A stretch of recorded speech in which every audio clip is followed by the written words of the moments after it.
Hello, hello, hello. It is me, your True Hill Phenom SP3. We are live on the True Hill Heat, YouTube, Facebook, and Twitter for AEWramble number 10, the GOAT Dynamite match. With our AEW Dynamite Grand Slam from last night at Arthur Ashe Stadium in Queens, New York. 2 hours of professional wrestling. We're going to break down each and every segment, each and every match, and we're going to get down to business here. As per usual, I am with the Dynamite duo of the True Hill Heat YouTube channel.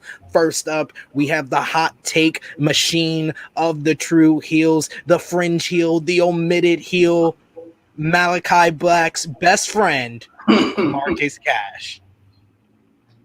I'm going to save any and all puns, but excuse my lack of a voice in advance. It is fair. You were there live to experience AEW Dynamite Grand Slam, this historic event, and you were joined, surprisingly, for majority of the night by Britt Baker's number one fan, the man of 40,000 subscribers, and the man that nearly missed one of the greatest matches that he would ever witness live, Jimmy Macram. What a fantastic 2 hours of professional wrestling. Thoroughly enjoyed it. I really enjoyed it. 2 out of like four and a half. Yeah.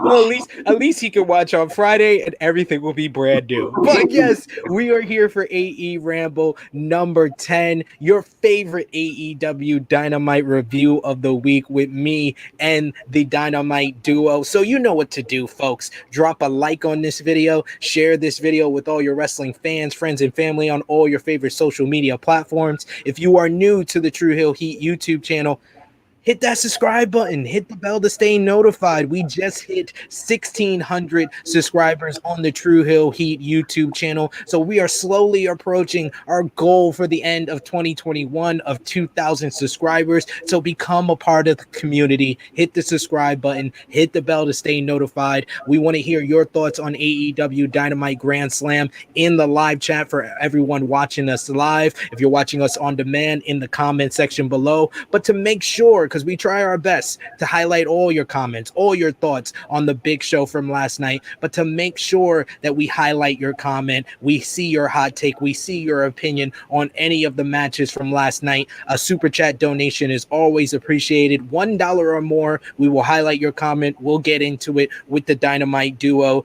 with the guys on the couch that don't like wrestling, but they paid good money to see good wrestling, and see good wrestling they did, because AEW Dynamite Grand Slam, in my opinion, was a very, very fun show. But as per usual, I will go to the Dynamite duo and ask you for one word to describe this show. Jimmy? Splendid. Cash? Proud. I love it. I love it. I love it. Proud indeed to be in New York City. We got a bunch of people already with us live.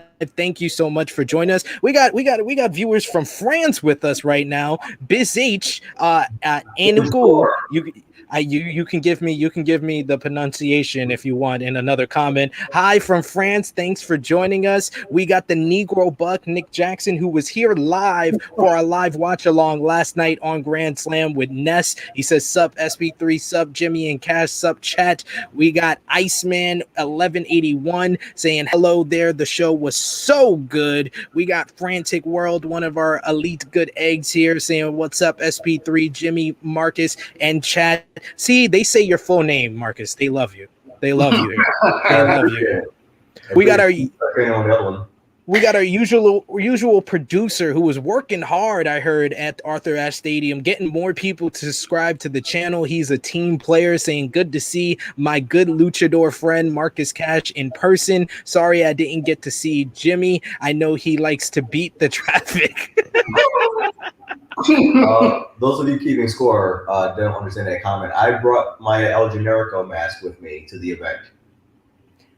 I mean, that used to be the tradition. If to pull back the curtain a lot, me and these guys, like, we really went to a lot of events when Bryan Danielson was American Dragon before he ever got to the WWE stage. Like, we all have a genuine love for Bryan Danielson. That's why I lived vicariously through these good brothers last night to, see him in the Hammerstein ballroom, to see what he did in WWE, and then him coming back outside the WWE umbrella and being in a big stadium. I know it's a great experience for them. So, we went to a whole bunch of events between 2006 and 2009 before Bryan left for WWE. Me and Marcus Cash went to our first Ring of Honor event at Final Battle 2006 with a certain other person, which we'll talk about on Rampage, was in that a big match that night. But yes, you were gonna say? No good boys. Fun fact: if you have those DVDs, you can actually see me and Sid on DVD for Ring of Honor. I want to say something Mayhem. Manhattan Mayhem, yes, when we were in the balcony with the Canadian flag, and I was your black Kevin Steen. We also got you, my boy Blue, here with us. Thank you for joining us, Blue. You were in the live chat holding it down last night. Negro Buck said, "What a night! What an opener!" We also got Biz H from France saying, "Classic match. I was afraid for Bryan after each moves, but his selling was 5 stars and." We'll get into that as well. And Negro Buck saying, seeing the twinkle in Bryan's eye last night, you could tell how much more comfortable he was. So that is a great way to start off, because we are going to start off hot, because they started off hot with Kenny Omega, with Don Callis going one-on-one with Bryan Danielson, the rematch to end all rematches, the match that we've all been waiting for. In a lot of ways, this was the match that secured Jimmy Macram's ticket to go to Grand Slam last night. And they started things off and this crowd was amazing. You guys were awesome. 20,000 strong in Arthur Ashe Stadium. And they literally started off the match like it was Hogan versus Andre, Hogan versus Rock, and just went mental at the ringing of the bell. They went mental for the first lockup between the two guys. They started off slow with a whole bunch of strikes. Omega lighting up Danielson's chest with chops.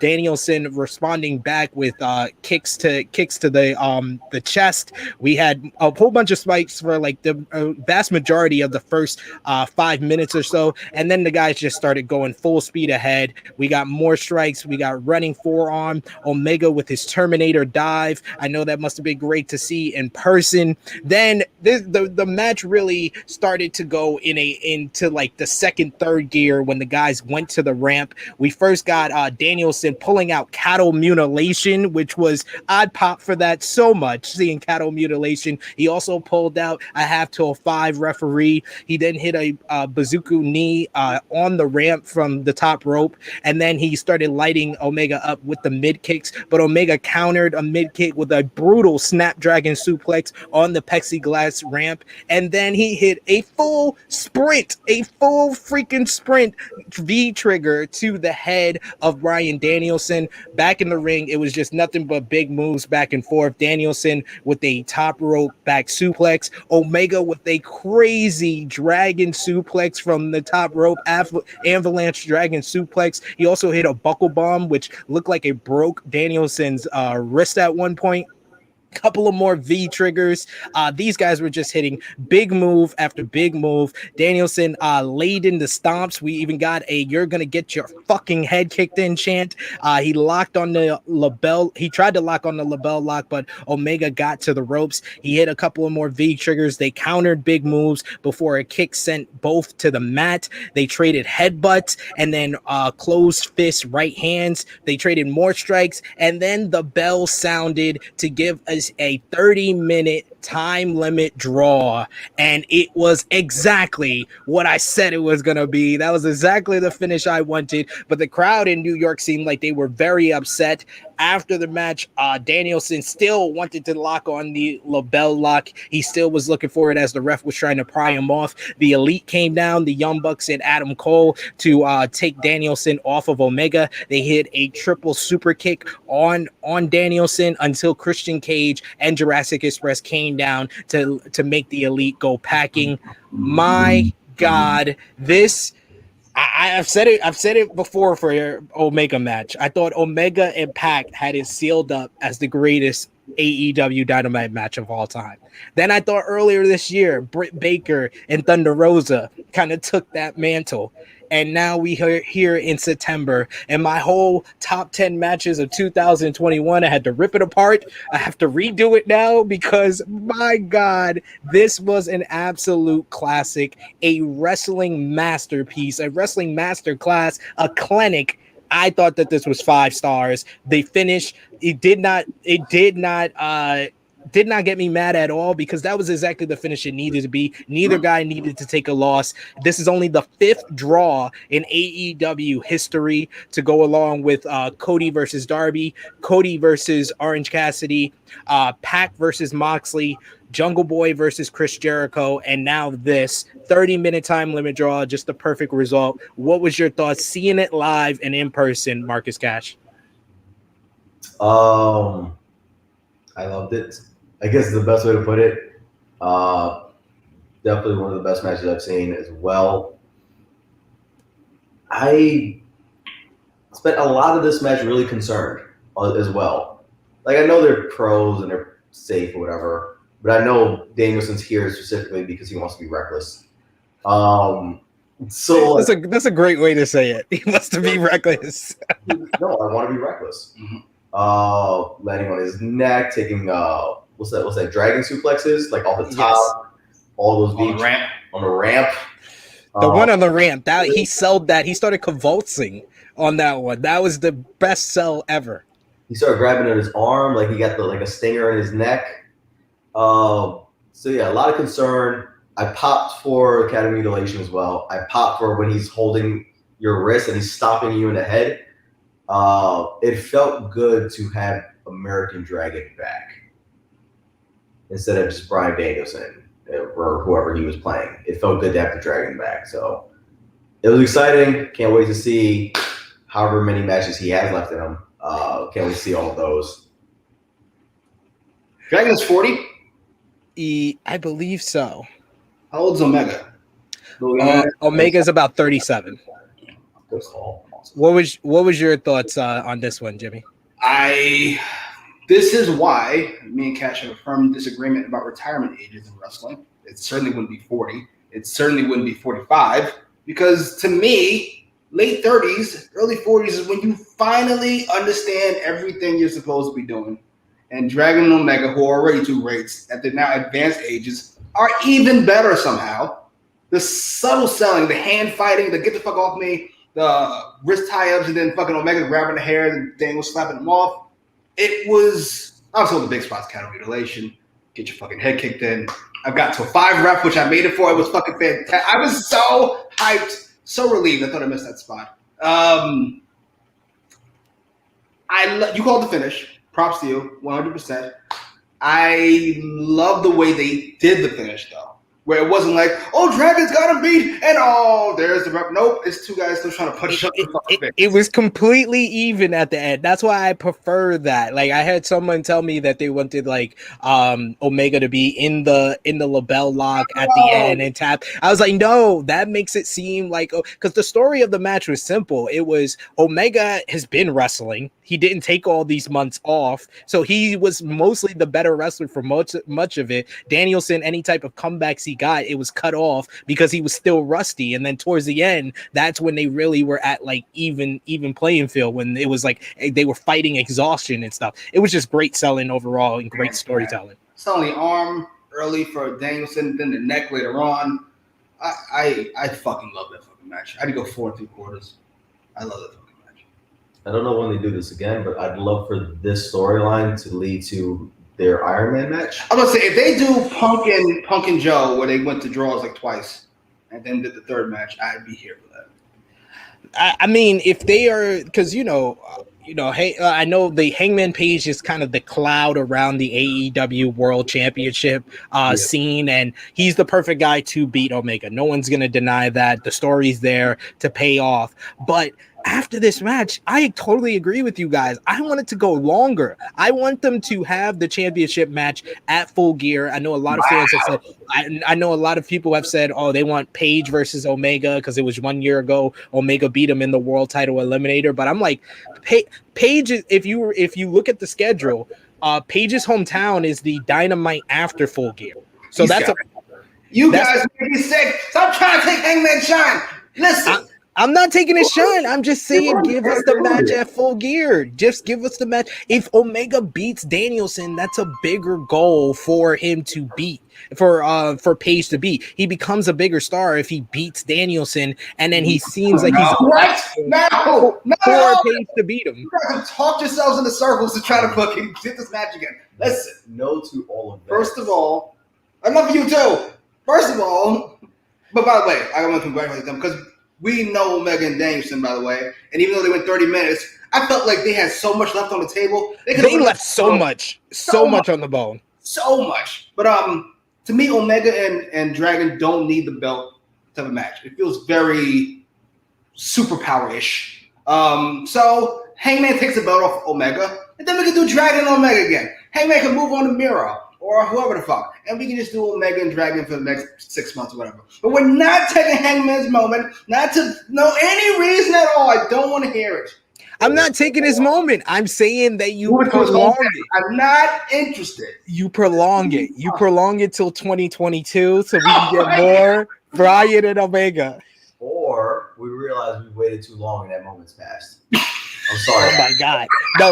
No. See, Jimmy, you're accusing me of thinking like Marcus Cash. No, Paige deserves to be the next champion. But I do want was here, and then we signed better people. I'm sorry. I don't know what to tell you.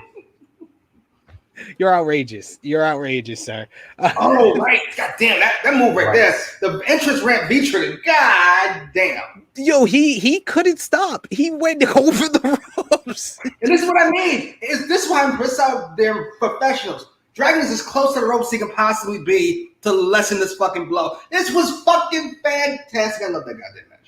The buckle bomb was ridiculous. I thought he hurt his wrist on the buckle bomb. That was ridiculous. It was just so many great moments, so many great spots. Wait a minute, the back suplex. Dragon has got him here. So when he lands, he's selling his fucking arm, and he sells for the next 5 minutes. Yes. I love this fucking match. Legit. I was listening to Meltzer and Bryan this morning, and they thought Bryan like broke Danielson broke his wrist because he was selling it so good. He was selling it so good. They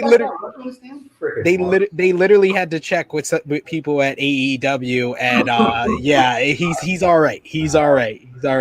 We got a couple of great comments here. Nick Jackson saying back to the drawing board for those best matches of the year. Ace said, yep, absolutely, 100%.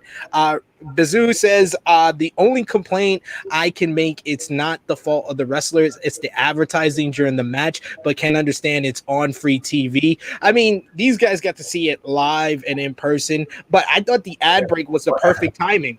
It was actually perfect.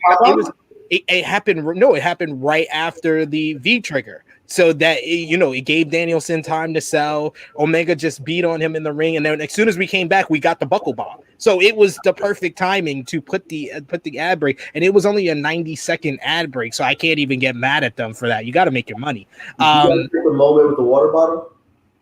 Yes. Mule and I watched it picture in picture after they did the finish with Orange and Jack Evans. Now I watch the picture in picture for matches that I like that. Mguapa Mount says watching this match was surreal. Never thought I'd see this happen ever. Tony Khan is on another level right now, and he knows it. And they take their moment to give it to Dummy. This is outrageous. Enough for you people.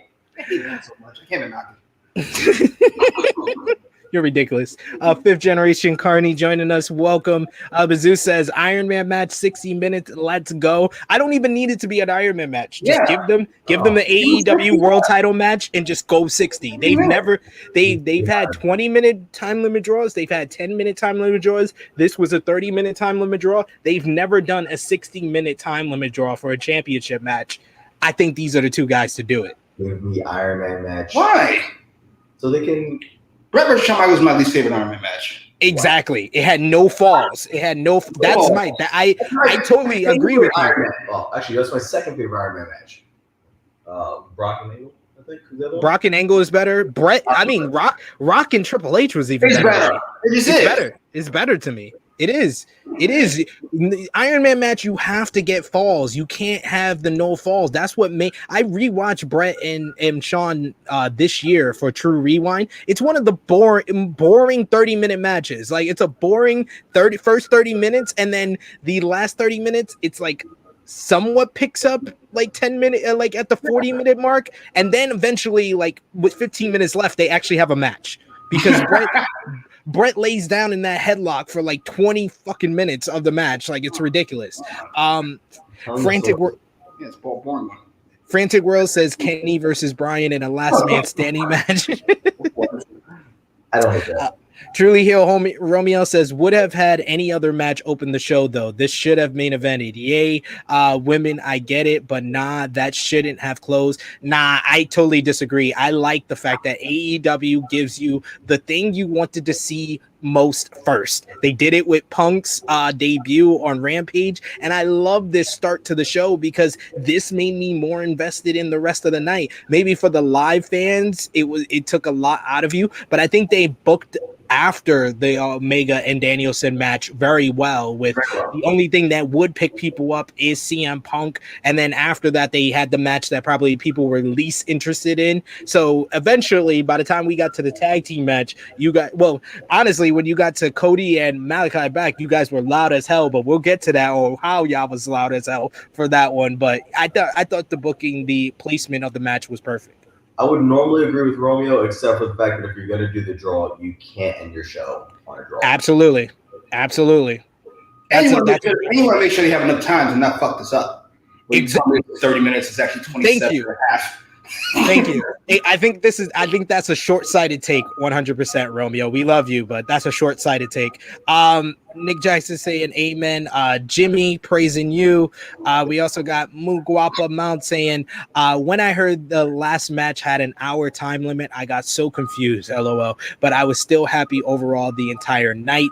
Yes, indeed. For anyone just joining us, remember to drop a like on this video. Of course, if you're new to the True Hill Heat YouTube channel, hit that subscribe button, hit the bell to stay notified. And no, Romeo, that wasn't a show joke. I was just saying it's short-sighted. You were short-sighted take. It is a short-sighted take. We got EBB saying, here late, what did you guys think of the opener? We all thought it was superb and one of the best TV matches. Where do you think it ranks as far as the greatest Dynamite matches of all time? Dynamite. Definitely top 3. I don't want to be prisoner of the moment. My gut says it's probably 1, but I gotta watch Go Big and Thunder Roads again. Even though, you know what? Go Big lost that match, so it's out of running. To be fair, this one, it's not sanctioned, so it doesn't count. That's also true. No, I would say right now, I know it's recency bias, but yeah, I kind of have to say it's number 1. Then I would go Baker, Rosa, Omega Pack. Then it's tough after that. And it's like, I don't remember anything after that. Give or take. I would say Omega Phoenix has to be up there. Phoenix and Nick Jackson has to be up there. Jackson. That goes head to other one. Young Bucks versus Pac and Phoenix was another one that I would put up there. Best Friends and Santana and Ortiz. These are all like 4.5, 4 3/4, 5-star type matches in 2 years of this show, which is ridiculous. But I think that should be our own separate video with us ranking the top 10 Dynamite matches. I think we should. Yes, we'll do our research and we'll get back to you. Let us know if Romeo can be able to give us an in-chat poll, even though you're off duty right now as producer. But get back to work. Clock in, sir. I haven't seen a meme posted yet. Yes, that's true. He's not here. He's spending the day. He's taking a day off. He had a long night. He didn't get home till like 2-3 o'clock in the morning. It was in the chat. He's around. It was tough. It was tough getting home. I understand. But yeah. I know you left way beforehand, but yes, definitely a match of the year candidate, one of the best Dynamite matches of all time. And like I said, we'll do our own separate ranking of the top 10 Dynamite matches. But like I said, this was a great placement because of the 30-minute time limit draw. Like Cash said, you couldn't end the show with this. But then after, they brought out someone who would get a reaction from the fans, even though the fans had to be exhausted, and that's none other than CM Punk. CM Punk came out. He said he is very glad he's not wrestling on Dynamite. How do you follow that? Great line there. He said it's been a long time since he's been in New York City, and an even longer time since professional wrestling has been here. Great line as well. He said the fans want the old CM Punk, and he says be careful what you wish for. He tried to come out here and mean mug, but he's just so happy to see everyone here that he can't help but smile. It's been so long since Punk's been here that he gets pissed off because nobody can take this from him. And as for Team Taz and Powerhouse Hobbs, they should have put him through the table and finished the job, because it's his job to wake them up. No, he said it's not his job to wake them up. It's his job to tuck them back in at Rampage. Powerhouse Hobbs goes to sleep. I thought that this was vintage Punk. This was a little bit of the old CM Punk, dropping bars and with great one-liners in this promo. What did you guys think about this one, Cash? My biggest takeaway is that he mentioned we are going to get Angry Phil. And I cannot wait for Angry Phil. It's nice that he's back. It's nice that he's happy that he's back and he returned to professional wrestling. I mean, the crowd and the ovations, and I understand all of it. Angry Phil is S-tier level wrestling character. S-tier? Where'd you hear that term? A couple video games I play.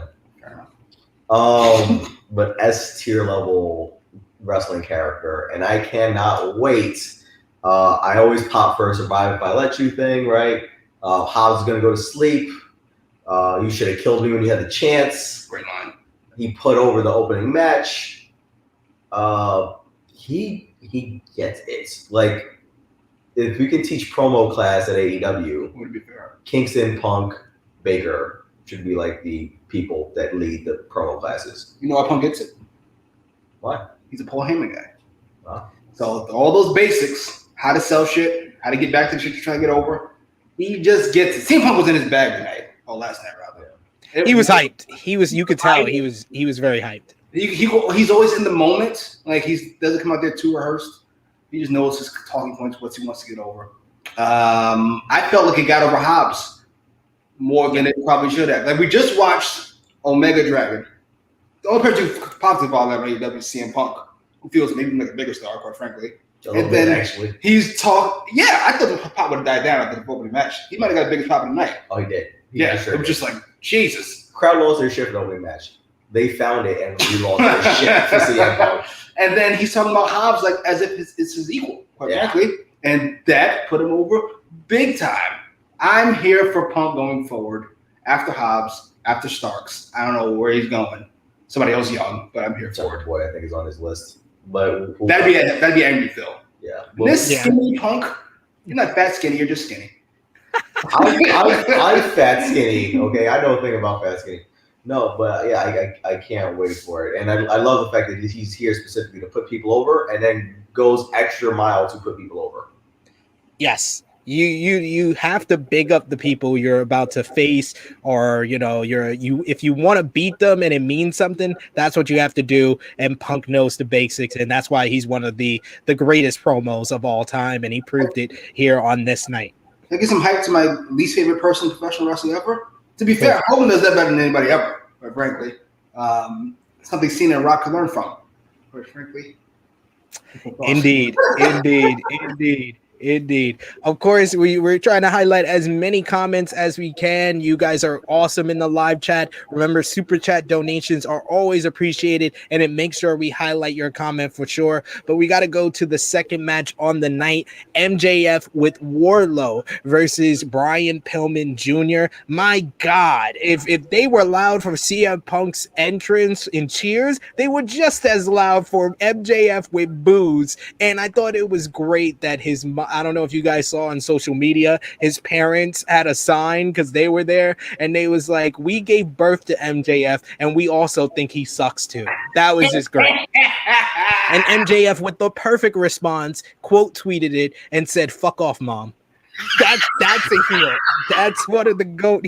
That is why he is going to be in character. Go ahead.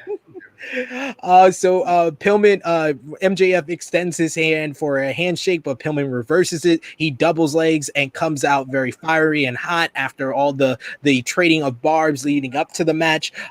Pillman got control and was getting the upper hand for a lot of the first half of this match, but then MJF started working over the arm and gained the advantage. Pillman, of course, eventually pulls out a comeback, despite MJF pulling out every heel trick in the book, including using Julia Hart as a shield at one point. But Pillman goes for the air Pillman, but MJF catches him in midair and locks on the salt of the earth for the victory. I thought that this was a solid match. It took a while for the crowd to really get into it, but I thought it was pretty solid with both men working well here. What did you guys think about this one, Jimmy? How good of a heel MJF is. New York, which is the fucking smart capital of the world, and Cody found out later. MJF got nothing but heat. It was me and Cash, and that's about it cheering. No, there was like 3 other people up there. Yeah. It was fucking fantastic. This was a spot I thought Pillman Jr. did well in. Did the best of his abilities to do well in. I don't think he's ready for this spot. Especially in ring following Omega and Dragon. It looked like they were moving in slow motion. It did, though. It was uncomfortable. I was like, what the fuck? To be fair, the 2 young guys can't follow 2 old guys. Just saying. It is what it is. But the right guy went over. I wanted a more of a Wardlow presence because I think we should move forward with the split. I think Wardlow's kind of getting lost in the shuffle with all these other guys coming in. But it was fine. It was fine for what it was. A come down, take a piss, or get something to eat if there was anything to eat, or line from a ridiculous match. It's not Tony Khan's fault, whatever you say.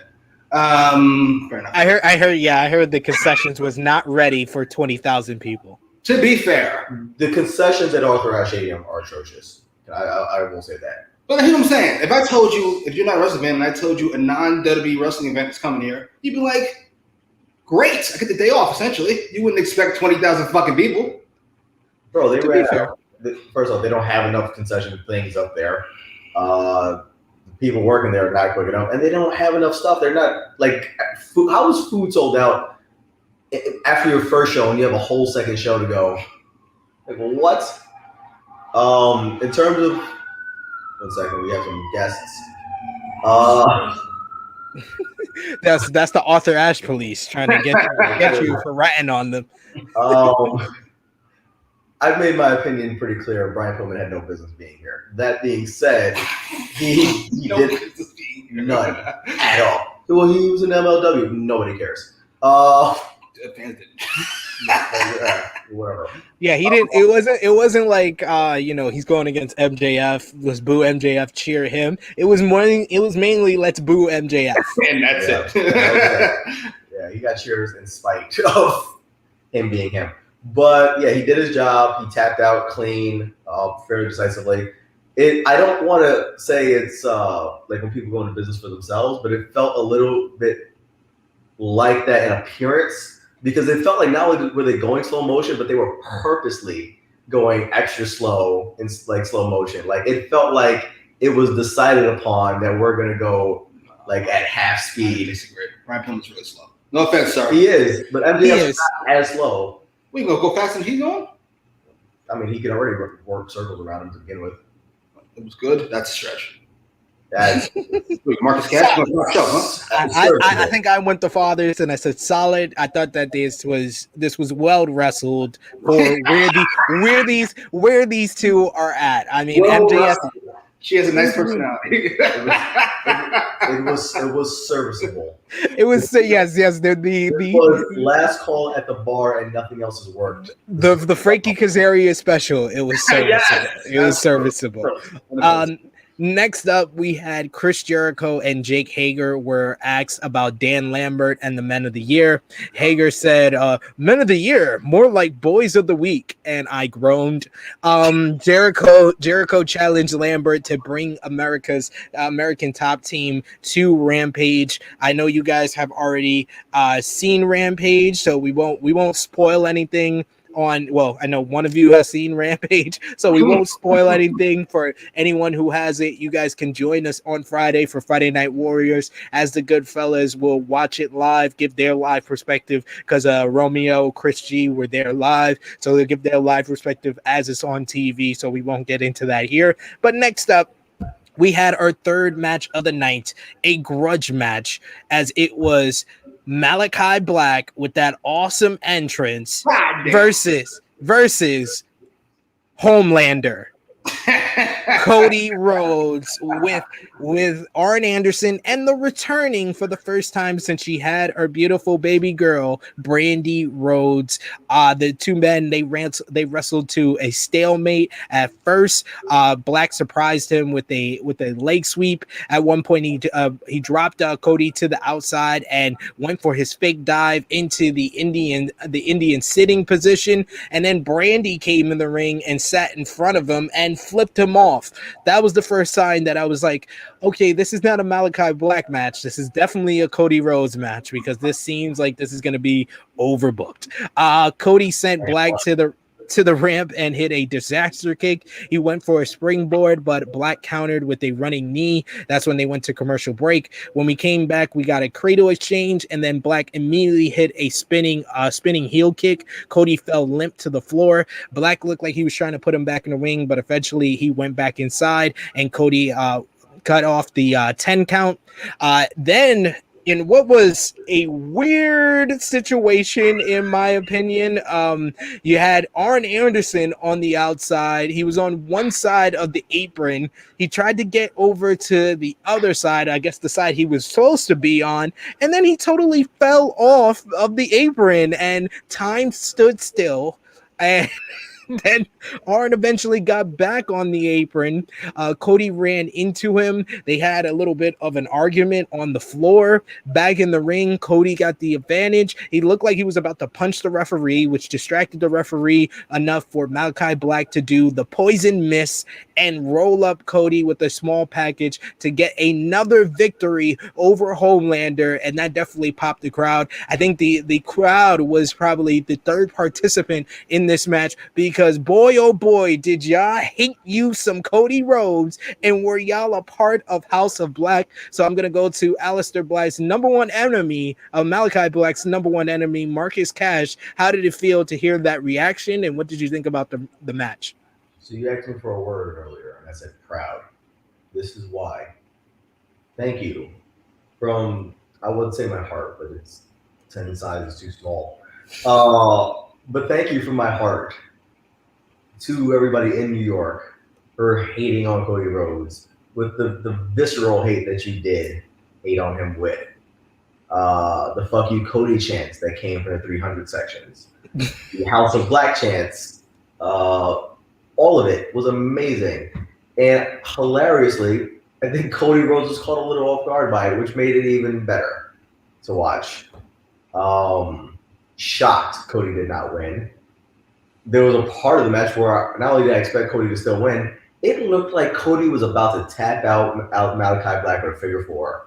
And the evil in me kind of wanted to see Queens erupt from that. The Arn thing was the other part. Brandy was obviously a Cody thing. The Arn thing's obviously a Cody booking. The stalling and waiting underneath the apron to get your black mist pill was a Cody thing. But hey, Malachi Black got the win, which four people predicted, right? Like nobody expected that. You had that great moment where he's laying on the ramp, just like jubilance that he got one over. Yes, great shot. That was a great camera shot. Even though you should still be murdering people, but still, great visual. Yeah, I was here for it.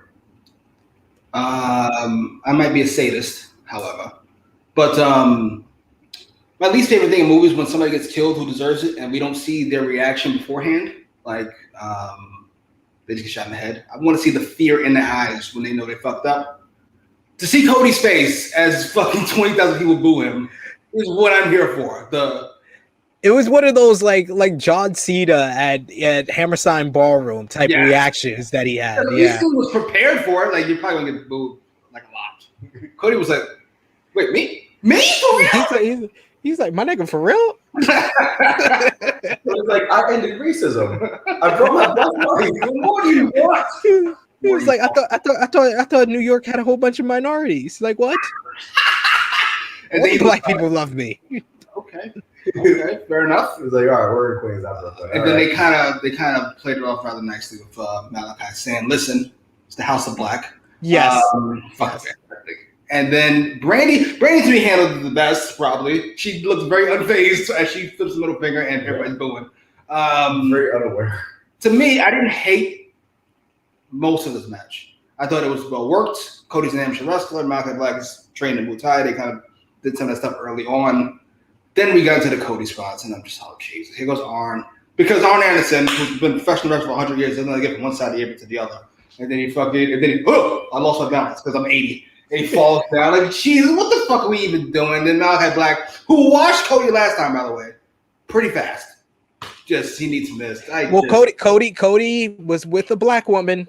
We know how he is. Whenever he has a black woman by his side, he's really energized. Every great man is a delicious black woman somehow. Exactly.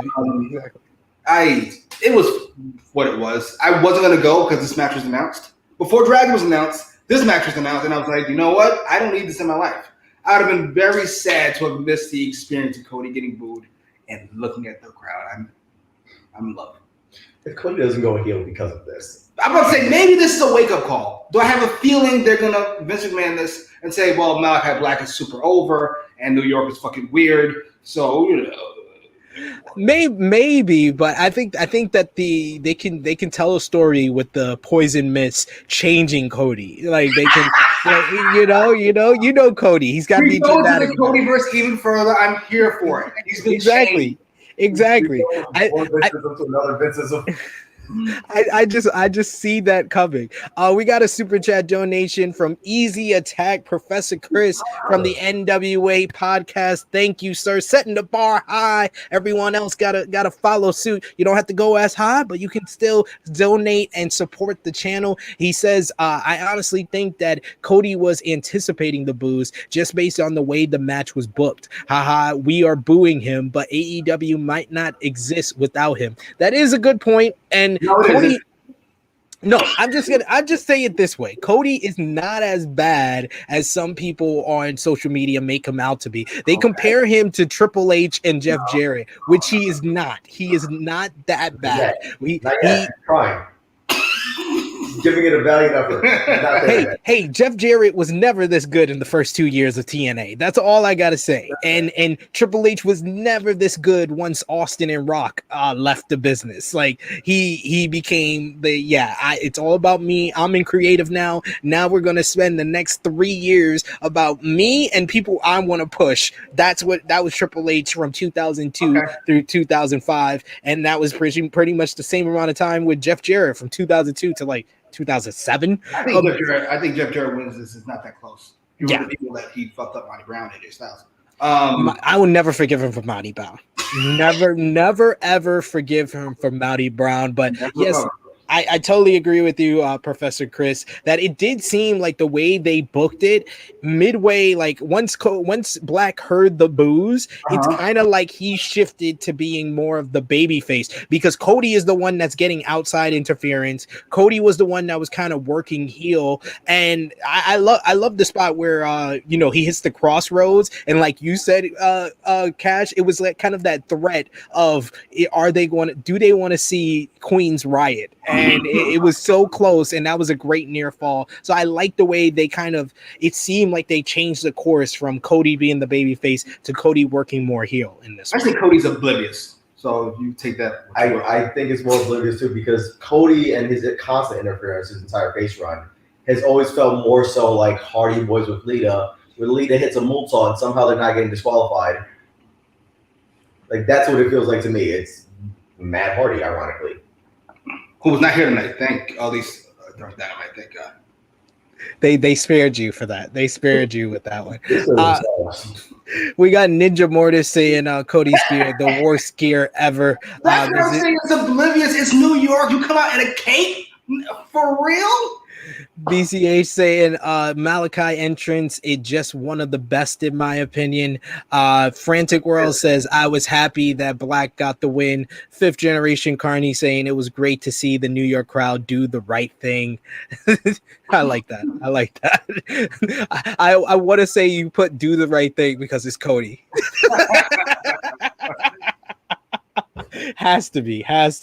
And we got Nick Jackson said would have been really silent watch along for the rest of the night from me and Ness if Cody won. I could totally see that. It wouldn't have been good if Cody got the win. So I think we should all be ecstatic that Malachi Black got the win. But they did kind of leave the door open for a third match. Do you think we're gonna get a third match between these two, Cash?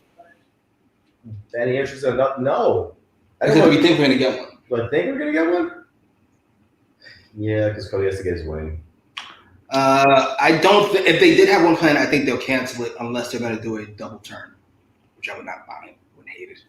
I wouldn't mind it either at all because Malachi Black is over as a babyface, especially from that reaction that he got. Next, we had a vignette with Sammy Guevara calling out Miro for attacking a defenseless man. Miro called him a fool. Next week, it's confirmed they will face off for the TNT Championship in Rochester, New York. When Guevara wins, he says that he's buying Fuego del Sol a new car. Are you looking forward to this matchup? And do you think that Sammy Guevara has any chance of beating God's favorite champion, Jimmy? I am thoroughly looking forward to this match. It's been a long time since Sammy did anything worthwhile. However, him and Miro seem like they would mesh fantastically. I wouldn't mind Kingston costing Miro the belt, and then we go on to Miro Kingston again. But my gut says Miro wins a close one. Cash? Very much looking forward to the match. Story's trash. I don't care about Fuego del Sol. I know he just got his contract. He can get fired immediately as far as I care. Yeah, just pay him to sit home. You will pay for the next 90 days. I don't know how AEW contract is structured. So you got your 90 days and then go away. He's my friend that I forced into betting his car, lost his car. You didn't have to shove his keys in his mouth, man. Like, that's a douche move. That's an ad. Like, you're a jerk. I guess I'm going to have to fight you. Like, this story is stupid. He has no chance at beating Miro, by the way. I don't know what the circumstances or shenanigans might be, but stop it. That's not happening. But the match would be very entertaining, so I'm here for it. And I'm pretty shocked we're getting it that quickly. It's like next week. Yeah.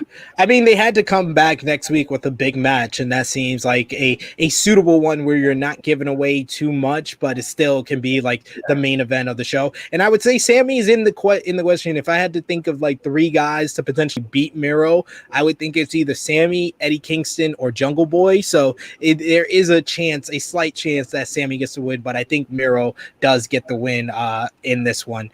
We got EBB in the comments section saying, I enjoyed the match, talking about Cody versus Malachi Black. We just don't need the Codyverse rules where we always have these spots. I ironically love them though. Easy Attack, Professor Chris saying AEW has situational faces and heels, meaning based on who they are fighting or where they are at, any of their wrestlers can be face or heel. Britt and Cody are prime examples of this. No, they're not. Britt is a face. Cody's a heel. Yeah, Cody's a heel. I don't care where you go. Like a dumbass. But he's actually a face. He's been a baby face against all these people. But he gets booed does not make him a heel. He's just an idiot. I would say a better one is Jon Moxley. When Jon Moxley was AEW World Champion, like 1 week he was versing Brian Cage, and he's obviously the babyface. And then the next week he was versing Darby Allin, where he played more of a subtle heel. Even Darby, when he was TNT champion, when he went up against John Silver or Jungle Boy, he was kind of like a situational heel in those scenarios. So he is right that they are one, but yeah, I agree that Cody is not the best example of that. Okay. I don't mind a roster full of tweeners, but there's some people that are just hated. I think we got to come up with some new phrases like tweener, situational heel. You're a heel until, we'll say. Heel until. Until. So next we had another highly anticipated match as it was FTR going up against Sting and Darby Allin. FTR with NWO themed tights for versus Sting. Great touch by them. Sting got a huge pop from that New York crowd, and it made me think, like, I don't remember too many times WCW was in New York City. So this has to be like the first time for a lot of people in the past 20 years being able to see a legend like Sting. They had a very fun tag team matchup. Sting controlling the first half of this matchup.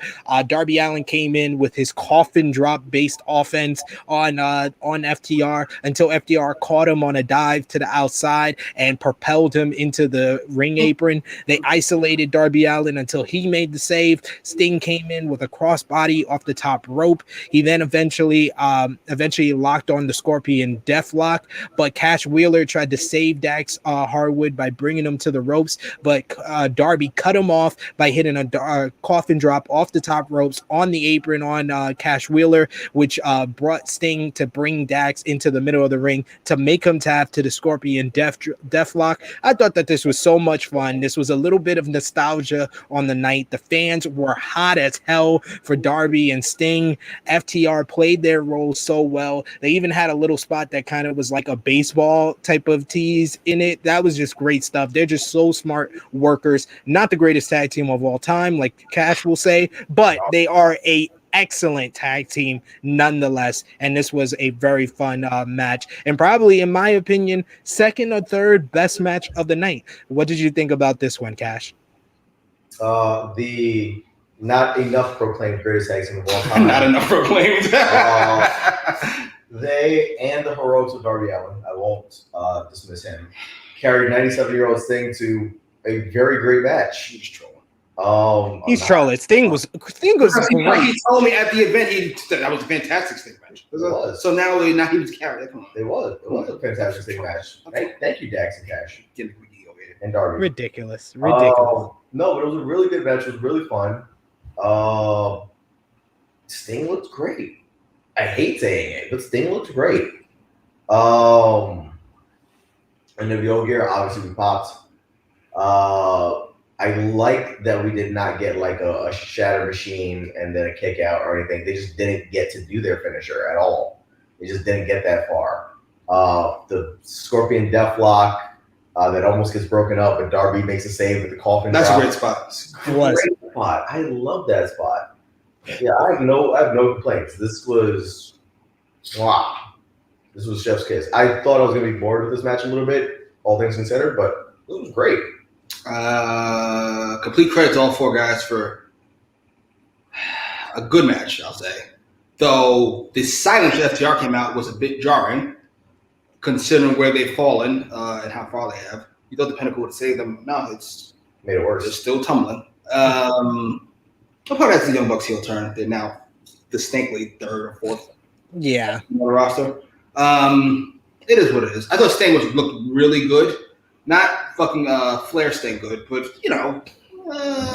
TNA maybe that level where you're early 50s, late 40s.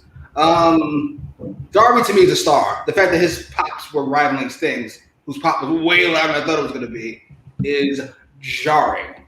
And to me, he is the future for the next 2 years of the company because he will not last. He won't live long. Dark Side of the Ring, Darby Allin is coming up soon. And you mentioned, the last time WCW was in New York City. As far as I know, I don't think WCW's ever been to New York City. I think they were early on in Sting, but never Crow Sting. I don't think Crow Sting never performed. I was about to say, it does feel very Vincian to make sure they can't run New York City. Yeah. Pay whoever got to pay. Well, they can't run the Garden or anywhere else. It's like, I think North Carolina might be as close as they got to the tri-state. Like, oh, wait a minute! I didn't hear it because I told you I missed the opening of the match, but I want to give Dummy some credit. North Carolina at the beginning of the fucking Danielson match. Yes. Best part of the night. I had to sit through the rest of Justin Roberts, though. I love it. I love it. Oh man, let's hear if we got a couple more comments here. Frantic World agreeing with Cash FTR for life. Romeo saying truly embarrassed and ashamed to be a New Yorker after that treatment of poor Cody. You're evicted, Romeo. Go to Connecticut. BCH saying, OMG, the shape of Sting is crazy, but I'm afraid about the carrier for Darby with these coffin drops. I mean, eventually, yeah, it's gonna catch up to him. The way he just puts his body out there is just back problems. Ridiculous. Ridiculous. Just popping pills. Yes, multiple sclerosis in his feature. Negro Buck saying Sammy G is my homeboy and fellow Histonian, but I don't see him beating the Redeemer. To be fair, God wants his pain. His wife wants his pleasure. That was a great line. I love Miro. I love Miro so much. Why are you so good, Miro? Why are you so good? And then finally, there was the main event. We got a recap of their excellent promo exchange from Rampage last week. We also, before that, got a sneak peek of Roads to the Top. I heard boos even from the New York crowd during that as well. We also got the rundown for Rampage with Punk versus Hobbs, the Lights Out match with Moxley and Kingston versus Suzuki and Archer, Lucha Bros and Santana and Ortiz versus Private Party and Butcher and the Blade, Anna Jay versus Penelope Ford, Adam Cole and Young Bucks versus Christian Cage and Jurassic Express, and Chris Jericho and Jake Hager versus Men of the Year. And we also got the Dynamite lineup, which is just the one match, Miro defending the TNT Championship versus Sammy Guevara. And then it was the main event time, AEW Women's World Championship, Dr. Britt Baker, DMD. You see the shirt on Jimmy Macram with Rebel and Jamie Hayter versus Ruby Soho. Ruby Soho got a good reaction, but Britt Baker got one of the biggest of the night with the whole crowd doing a chorus of DMD. They started off with a collar and elbow tie-up. We got some technical exchanges until Soho hit a landing rising kick. Britt tried to recover on the floor until Ruby Soho hit a crossbody off the top ropes onto Rebel and Hayter. And then Britt took advantage of that, taking control. Ruby used a head scissors to send Britt face first into the turnbuckle. It was pretty much a slugfest at one point with the two ladies trading strikes. Soho gained the advantage with headbutts, but Baker swept Soho's leg and went for the lockjaw. Soho escaped, and Baker kept up the momentum with a sling blade. Rebel passed Baker the glove, but Soho countered the curb stomp and applied a single leg Boston Crab. She then catapulted Baker into the turnbuckle and hit a step up into Guri, and then before it hit a nice little top rope senton for a good near fall. Then towards the end, it looked like Soho was going to get the win with the no future kick, but Rebel got into the ring. She got the no future kick with the referee distracted with Rebel. Jamie Hayter used the distraction to attack Soho, dropping her on the top ropes, and then Baker locked in the lockjaw for the victory. I thought that this was a fine little match, pretty good to good. I thought the ladies worked very well with one another. Soho looked good in defeat, and she was protected with the loss with Jamie Hayter getting involved. But Britt Baker was at top form in front of the big crowd, getting the victory, the celebration after the match, and she closes one of the biggest episodes of Dynamite yet. What did you think about this one, Jimmy? First of all, Go Baker closing the night. Yes to all that.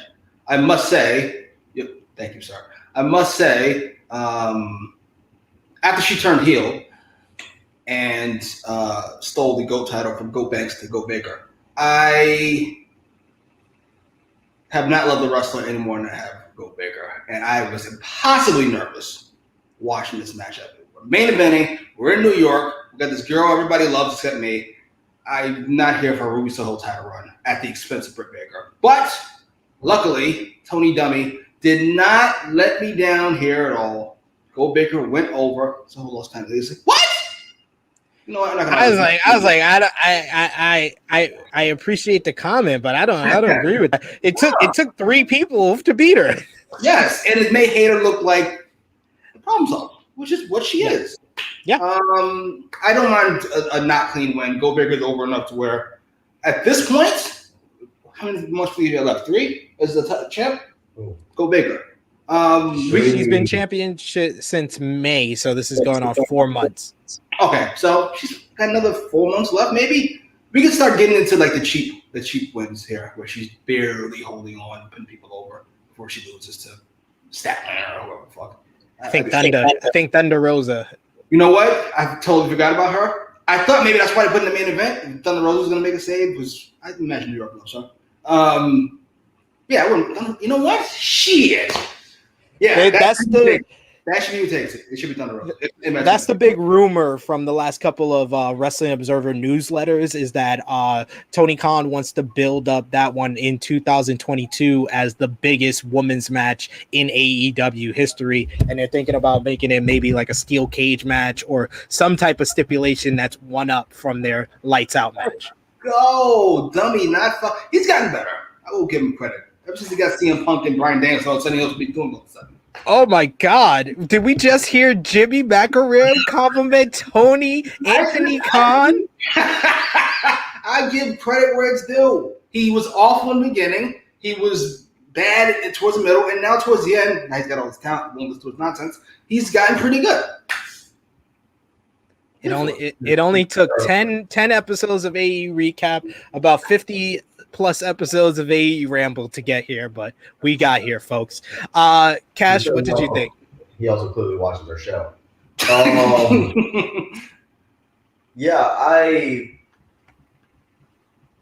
This is more of the Ruby I've been waiting to see. Definitely her best match. Definitely her best match. Yeah, definitely, by far. I've been waiting, I'm not gonna say an advocate for Ruby, but I'm like, no, hold on, she could be better, right? So finally, she was a little better. I was not as worried. I didn't think Britt Baker's losing her belt in New York. I think we've established Northeast is Britt Baker country. I think we've been made that's pretty clear. So I was confident. I was just kind of waiting for it because it did feel kind of long when it started. I was like, we've got a lot of time for this match. Because they kind of rushed through the entrances and the introductions to kind of give them enough time. We could have stretched a couple things earlier in the night a little bit more, I think. I don't know what though. They didn't want a Suzuki incident. It wasn't much fluff on the show though. No, it wasn't much fluff, but it just felt weird. I guess we got to go now with Baker and Ruby. Yeah. But I liked it. I liked the ending the way it was. I don't know what comes next. I don't really care. Britt Baker's got the belts. She's going to continue to have the belt. I don't want her to only have it for 4 more months. Give me 4 more years. I'm happy. I was kidding the candy shop. So the perfect ending, in your opinion. We got a couple of comments here. We got Nick Jackson saying, I love to see Thunder Rosa versus Goat Baker. Everyone's getting on board. Goat Baker in a last woman standing match. I would dig that as well. That would be an elevation from the lights out match. I do agree there. We also got Jose Hernandez. Thank you for joining us. Remember to hit that subscribe button. Good brother. I haven't seen you in the live chat before. Only reason I'm saying that. Can we just agree the women's division in AEW is a prime example of how the fans truly love well-trained female wrestlers being wrestlers? I would say that. No? Huh? I'm having Banks and fucking Charlotte and fucking what's the other one? Becky Lynch and Bailey. Yeah, I mean, the 4 horsewomen do get a good push, but I will say that the WWE's women's division isn't where it was a couple of years ago. I feel like they don't care as much if it's not the 4 horsewomen or wasn't Ronda Rousey. They don't really care as much. So, I don't watch. We also got EBB saying Tony Khan about to cut a diss rap on you, Jimmy. Watch out. This, by the way? I heard about little Uzi. Was it him coming out with wrote Tony Khan's rap? Little Uzi did not write those weak ass bars. To be fair, Little Uzi's not a great rapper, to be honest. But of course you know Little Uzi. Why am I even shy? Wow. Just go. Just what's next? Go on. What's next? I'm shy. I'm actually of course has Little in front, so he's sold. Fucking, he's high on whatever the fuck he's high on. He's brilliant. Whatever. Absolutely. That's why. I was here for him. Biggie, Jay-Z, Eminem, Little Uzi Vert. I always say so. What? Well, I heard a lot of rappers were there. I heard Sheik Leaks was there. I thought we were Jadakiss and we did not. Fabulous was there. We got Little Uzi. Jadakiss. I heard Fabulous was there. Yeah, this was. It seemed like this was a huge mainstream event. So yeah, Rating come out yet? Let me. I don't think it's gonna come out until 4. My guess is, I think you had this being the second biggest show besides Premiere. I've got the same rating as the Punk one. So, 1.3. Yeah, sure.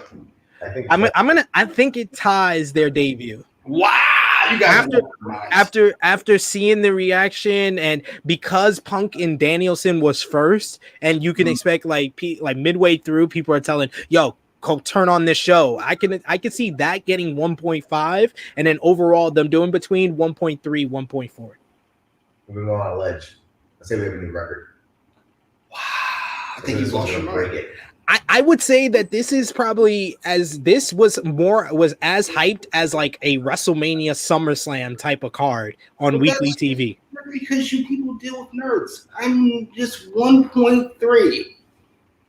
I give you 1.4, whatever. But I'm just saying.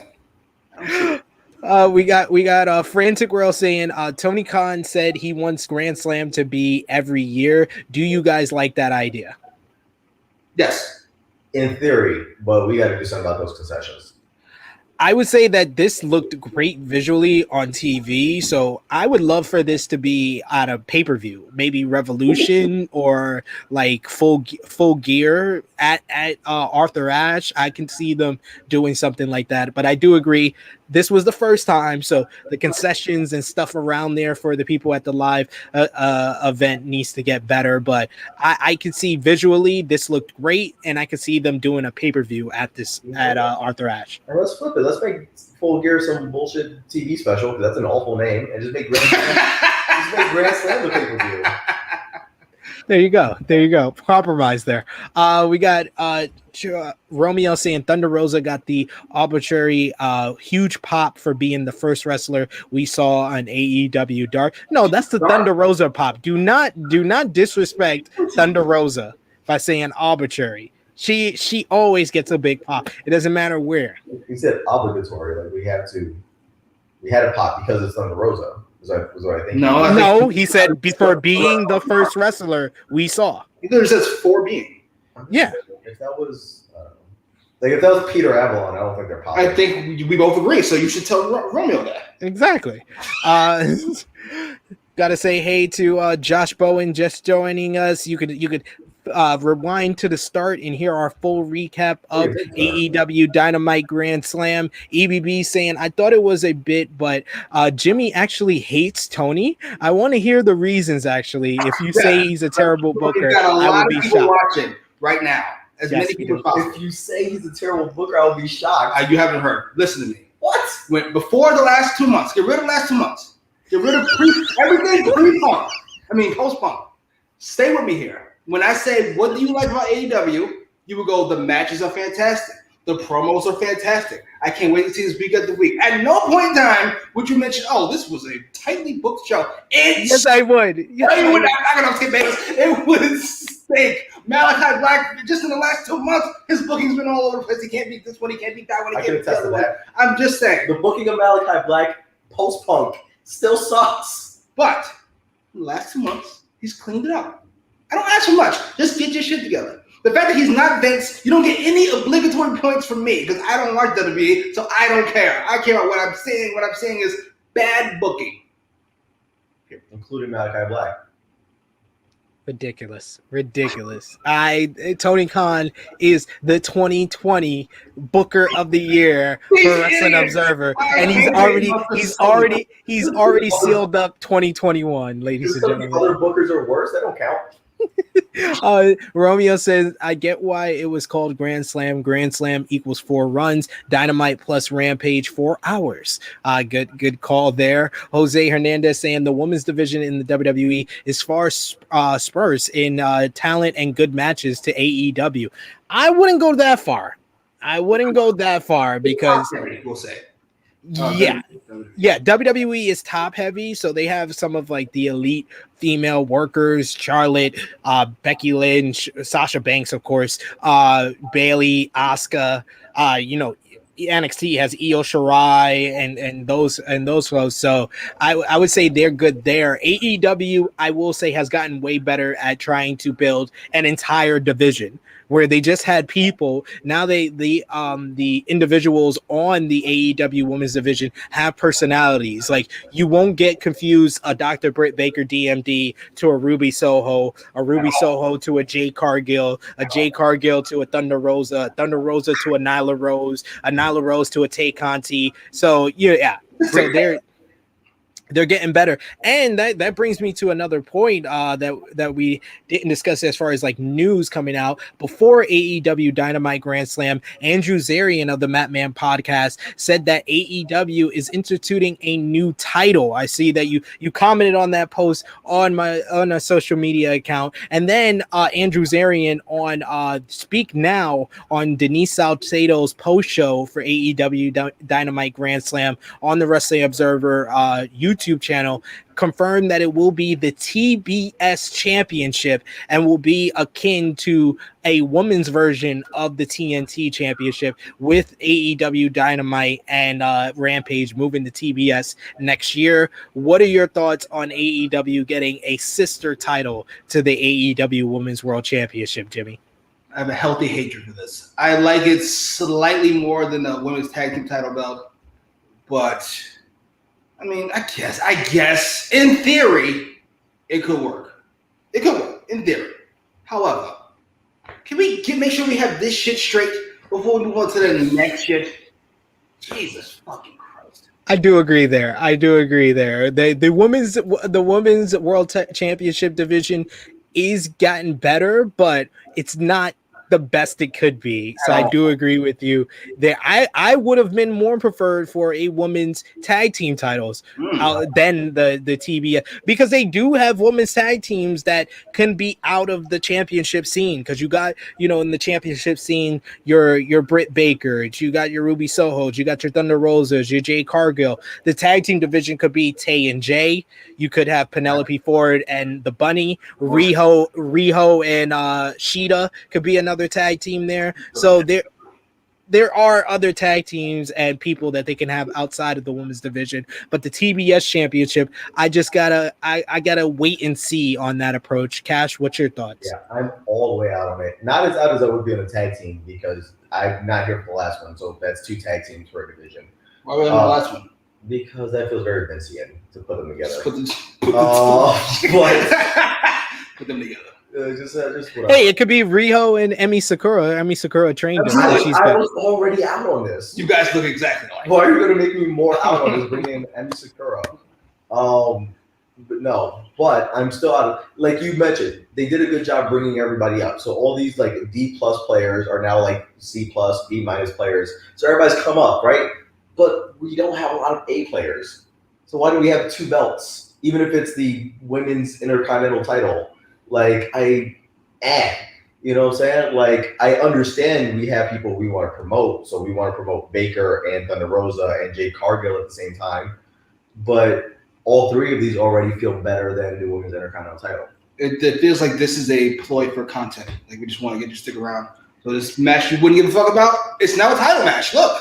Yeah. Bunny versus fucking Jay is now a title match. Like, exactly. Which also feels very Vincian. Fuck it, I don't have another idea. Pal, just put another title out there. Hey, if it gives us more than 1 women's match per show, I'll be fine with it. It gives them a reason to have more than 1 women's match on these shows. But it's tough. It's a tough sell. Nick Jackson says, just give me the AEW trios titles, damn it. Josh. Yeah, I do too. Josh Bowen saying agreed. SP3. That's exactly what I was saying when the news broke. I'd prefer a women's tag team title. And then EBB saying, definitely not saying this just for more Jimmy entertaining rants, but Tony Khan is the best booker of 2019, 2020, 2021, and the next 10 years. I want more rants to laugh my ass off. I don't agree at all, but hilarious.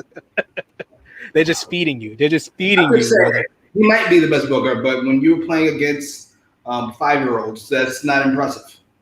Yeah. He's like Bill Russell in the 1950s. I was looking for an analogy. Absolutely, he's got 11 championships, the greatest of all time. Like when you're 12 other people here. When you're booking against the booker who actively is booking stuff you don't want on purpose because he can, it's not a hard award to win. And plus, the world was closed. Who else was playing? Nobody else was playing. I mean, his biggest competition would have been Gato in New Japan, but they fell off a cliff since the pandemic. So, Jesus, it's tough. It's tough. It's a moot point award at this point. So let's put our thumbs in the middle since this is a special episode. AEW Dynamite Grand Slam. Is it a thumbs up or thumbs down? 3 thumbs up for AEW Dynamite Grand Slam. Out of 10, what did you give the show, Cash?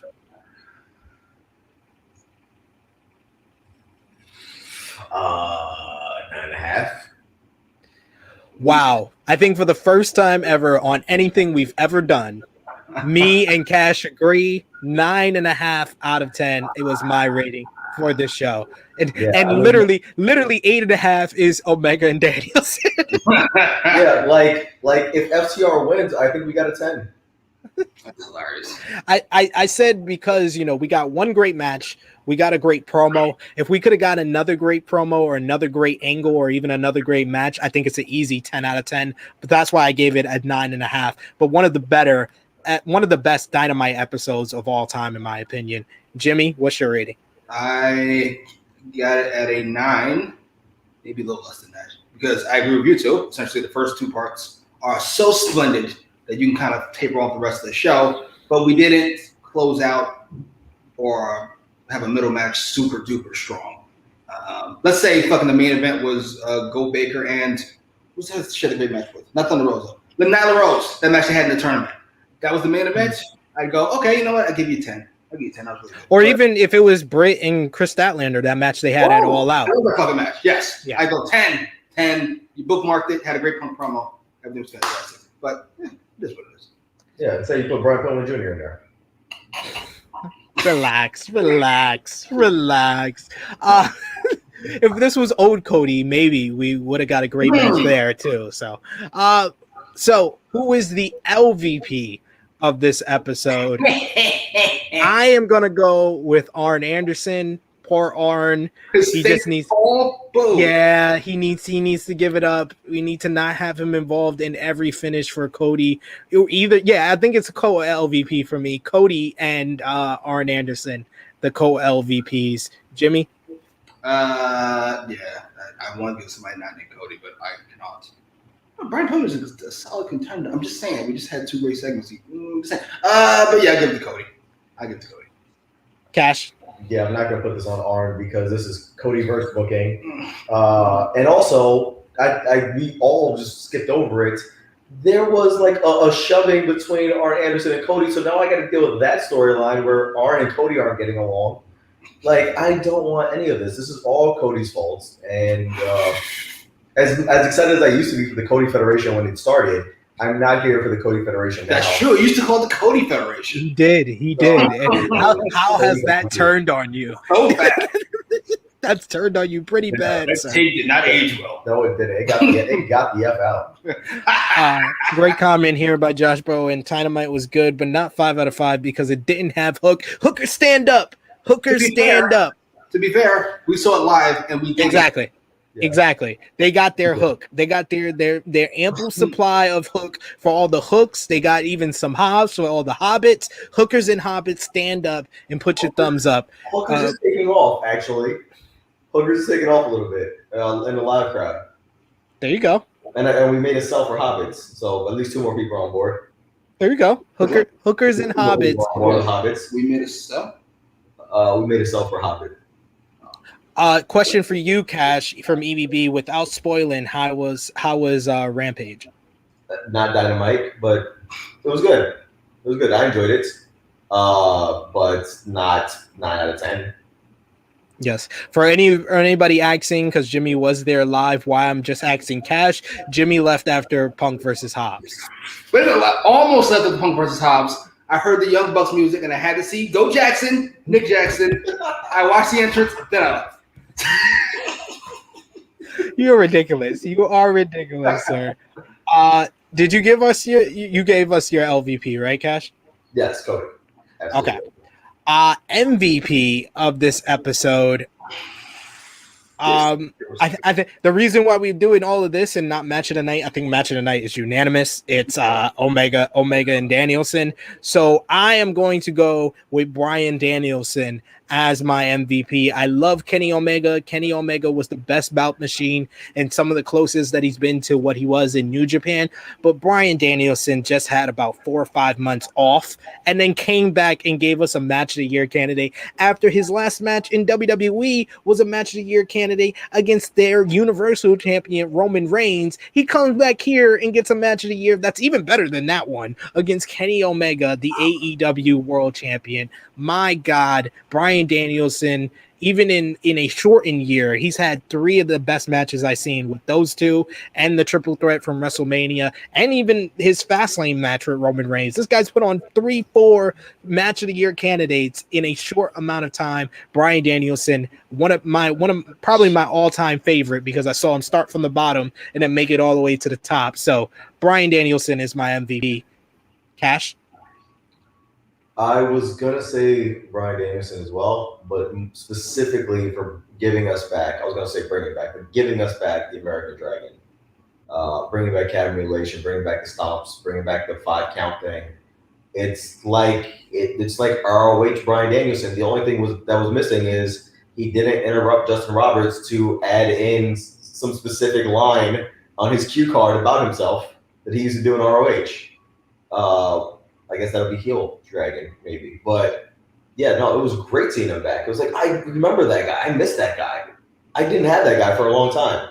So that was cool. Is this what it was like to see like Ric Flair in the 80s? Where you just know what you're going to get? It's Bryan Danielson for me. It's not that close. Omega is fantastic, but the king has returned. I'm sorry. Sorry to go Danielson, Omega, and then Punk. Sorry, go bigger.